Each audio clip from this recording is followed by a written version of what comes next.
اور جب موسیٰ نے اپنے شاگرد سے کہا کہ جب تک میں دو دریاؤں کے ملنے کی جگہ نہ پہنچ جاؤں ٹلنے کا نہیں، خاص صدیوں چلتا رہوں۔ پھر جب وہ دونوں ان دریاؤں کے سنگم پر پہنچے تو اپنی مچھلی بھول گئے۔ پھر اس مچھلی نے دریا میں سرنگ کی طرح اپنا رستہ بنا لیا۔ جب آگے چلے تو موسیٰ نے اپنے شاگرد سے کہا کہ ہمارا کھانا لاؤ، اس سفر سے ہم کو بہت تکان ہو گئی ہے۔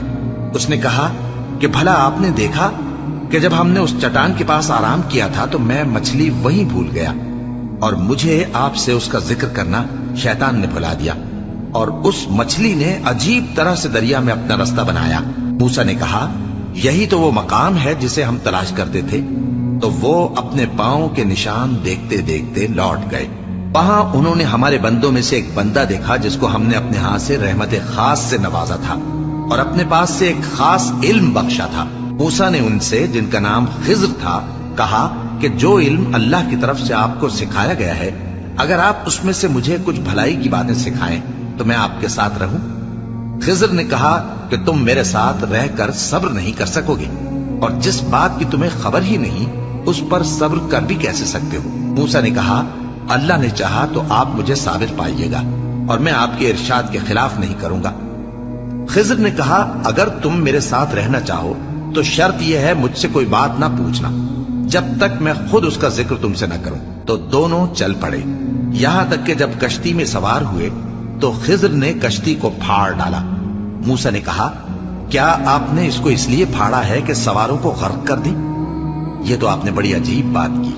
خضر نے کہا کیا میں نے نہیں کہا تھا کہ تم میرے ساتھ صبر نہ کر سکو گے؟ موسیٰ نے کہا کہ جو بھول مجھ سے ہوئی اس پر مواخذہ نہ کیجیے اور میرے معاملے میں مجھ پر مشکل نہ ڈالیے۔ پھر دونوں چلے، یہاں تک کہ رستے میں ایک لڑکا ملا تو خضر نے اسے مار ڈالا۔ موسیٰ نے کہا کہ آپ نے ایک بے گناہ شخص کو ناحق بغیر قصاص کے مار ڈالا، یہ تو آپ نے بری بات کی۔ خضر نے کہا کیا میں نے نہیں کہا تھا کہ تم سے میرے ساتھ صبر نہیں ہو سکے گا؟ انہوں نے کہا کہ اگر میں اس کے بعد پھر کوئی بات پوچھوں یعنی اعتراض کروں تو مجھے اپنے ساتھ نہ رکھیے گا کہ آپ میری طرف سے عذر کے قبول کرنے میں حد کو پہنچ گئے ہیں۔ پھر دونوں چلے، یہاں تک کہ گاؤں والوں کے پاس پہنچے اور ان سے کھانا طلب کیا۔ انہوں نے ان کی ضیافت کرنے سے انکار کیا۔ پھر انہوں نے وہاں ایک دیوار دیکھی جو گرا چاہتی تھی تو خضر نے اس کو سیدھا کر دیا۔ موسیٰ نے کہا کہ اگر آپ چاہتے تو ان سے اس کا معاوضہ لے لیتے تاکہ کھانے کا کام چلتا۔ خضر نے کہا کہ اب مجھ میں اور تم میں علیحدگی، مگر جن باتوں پر تم صبر نہ کر سکے میں ان کا تمہیں بھید بتائے دیتا ہوں کہ وہ جو کشتی تھی غریب لوگوں کی تھی جو دریا میں محنت کر کے یعنی کشتیاں چلا کر گزارا کرتے تھے، اور ان کے سامنے کی طرف ایک بادشاہ تھا جو ہر اچھی کشتی کو زبردستی چھین لیتا تھا۔ تو میں نے چاہا کہ اسے عیبدار کر دوں تاکہ وہ اسے غصب نہ کر سکے۔ اور وہ جو لڑکا تھا اس کے ماں باپ دونوں مومن تھے، ہمیں اندیشہ ہوا کہ وہ بڑا ہو کر بد کردار ہوگا تو کہیں ان کو سرکشی اور کفر میں نہ پھنسا دے۔